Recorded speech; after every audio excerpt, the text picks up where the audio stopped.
Corum is a relatively recent addition to the field of watchmakers.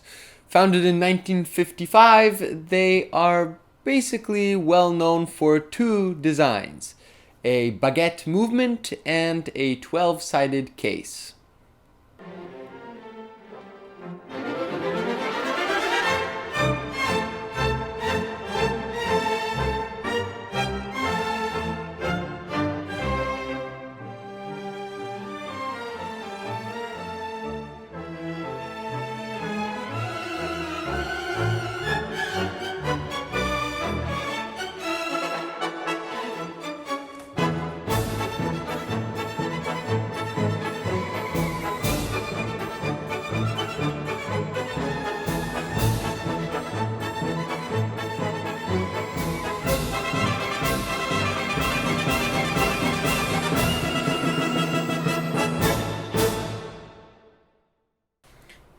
Corum, this catalog has, well, it's a fingerprint magnet. It has a very nice soft cover. I love this soft cover. It's silvery and has this very subtle Corum in the center. The lighting doesn't do it justice, but it is a fingerprint magnet. Nicely sized catalog. It's square. It's nice. Open it up, 2018-2019 collection, and I do like this front opening page with a collage of all the different watches inside, though I wish they perhaps didn't split some of these photos in four. I don't think that looks that good.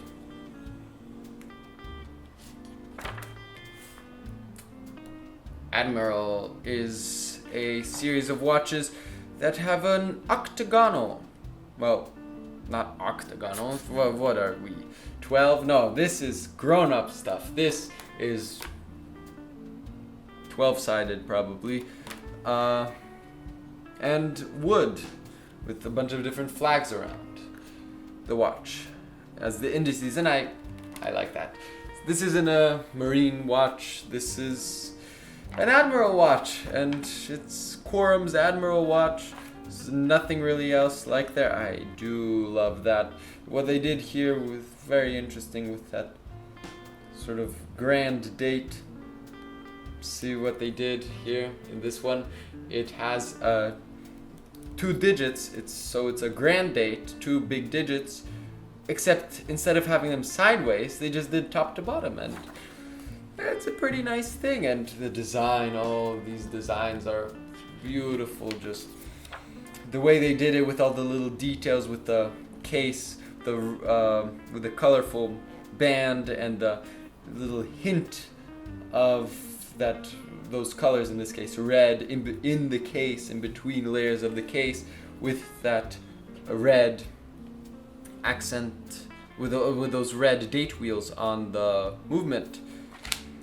Here, similar thing, just black case and black band. Here's some interesting naval time things. Time of the tide, strength of the tide, height of the tide, strength of the tide. Oh, strength of the current and height of the tide. So interesting. I'm sure this is all very useful, and it's probably very complicated to make. It's interesting, perhaps less useful than well, let me think. Perhaps less useful than a perpetual calendar or even a chronograph. Oh, definitely chronograph. Chronographs are very useful. Timer would be more useful than a chronograph, but a countdown timer. But anyway, we go back to another of the more classical wooden, well, I don't know if that's wood, but the wooden, and you can see here closer that the indices have different flags on them, and this is sort of a defining characteristic of a lot of these more classical, well, I say classic, but the date only and chronograph, I mean time and date only, I don't know anymore, but all of these with the indices like flags, some different variations on them, a bunch of different variations on them. I do enjoy this quite a bit, this world map, world flag thing on the watches. It works quite nicely with them. Oh, there's a lot of these. And now with this weird photo, we move on to the Golden Bridge. Why did they have to do this photo? It has nothing to do with the Golden Bridge. It's a bit weird. At least in the Ulysses Nardin, the guy holding onto a shark was relevant to the dive watch. But anyway, this is the golden, what is it called? Golden Bridge. I love this design of a movement, though now you can buy this kind of thing from, these movements have become Chinese, let me put it that way. You can buy them for very cheap. Well, not this movement, of course, but this kind of eye-shaped design, this bar-shaped design. The crown is on the bottom, which is interesting, and I like the way they did the keyless works here. And the slight bit of engraving on the main eye. It's also quite a nice sort of architectural look on the size of it. And of course they put some diamonds and ruined everything. But here they put diamonds. Put marquee shaped diamonds in a radial pattern. And actually, this is quite nice. Usually I don't like diamonds on a dial because they're too... Well, I don't know if I'll be able to find anything here, but they're too symmetrical. They're sort of usually square shaped and yeah, but here it adds a more organic feel to the watch.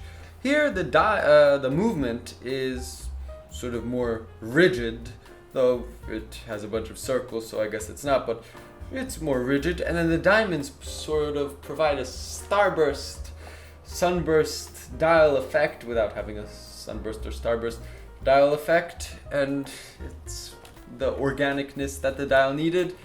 I love that, especially the diamond one. The colorful ones, maybe not so much, but this diamond one, especially up close, it's nice. And then they ruined it with a bunch of these things. Then this one, the sort of rectangle shaped case, I'm sure there's a name for that case, sort of a different architectural look on the sides of that. I quite like the black one. It's a nice contrast to that movement. It really brings out the movement. Not the diamond ones. Of course, they put so many diamonds on everything. Here, an even more interesting architectural design thing. Of course, limited edition. And finally, in the Golden Bridge, at the end, we have the cleanest look of the Golden Bridge, which really is just the movement.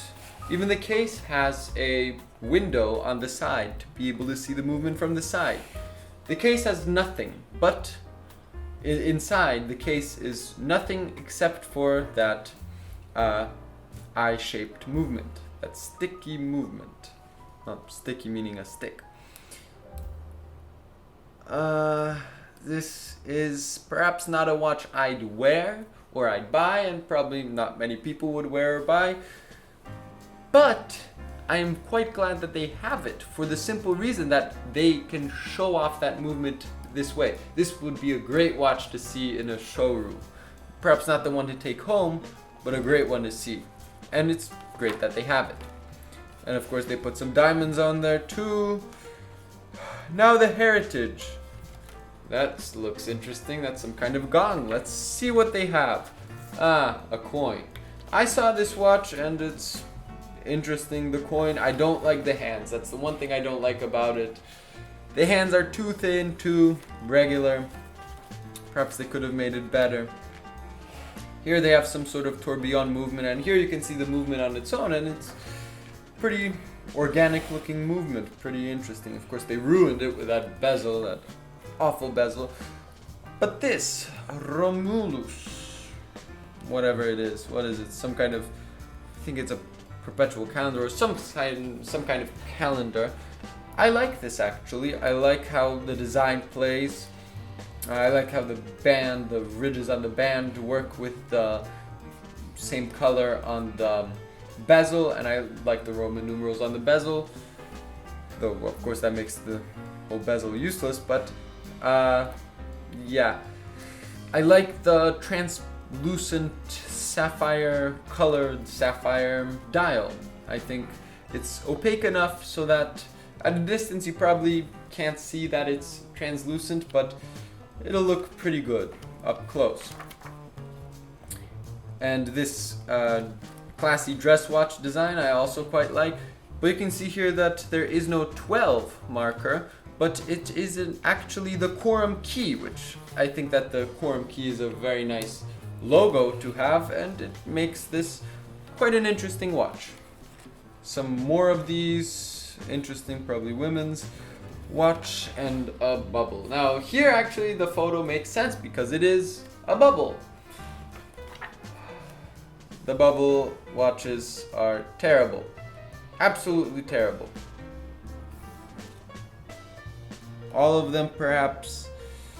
This tourbillon, big tourbillon is interesting, but pretty much everything else is gaudy and awful. Maybe not this tiny women's watch, but everything before that was terrible. They do have some cufflinks which actually have a movement inside. They're actually a watch. It is a quartz movement inside, but they have cufflinks that are watches. Usually a watch company will offer like either pens or cufflinks or something like that at the end of the catalog or just in their lineup in general. But Corum having a little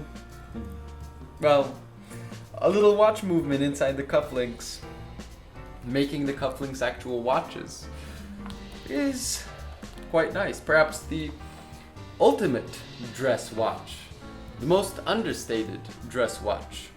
You don't even need to wear a regular wristwatch. That brings us to the end of the Corum catalog. You can see all my fingerprints there again. That's it.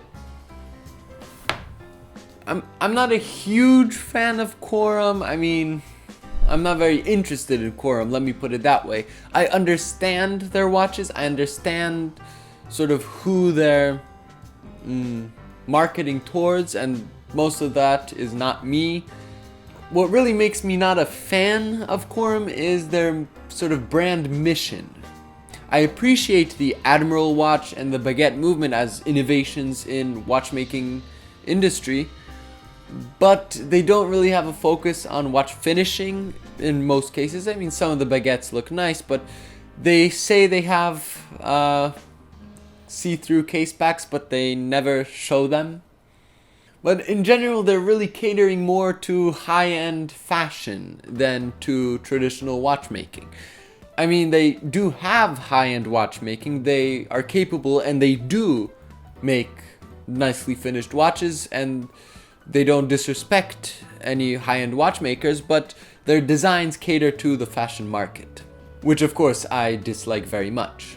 I do like Corum's key cover, and well, this catalog's cover is nicely soft.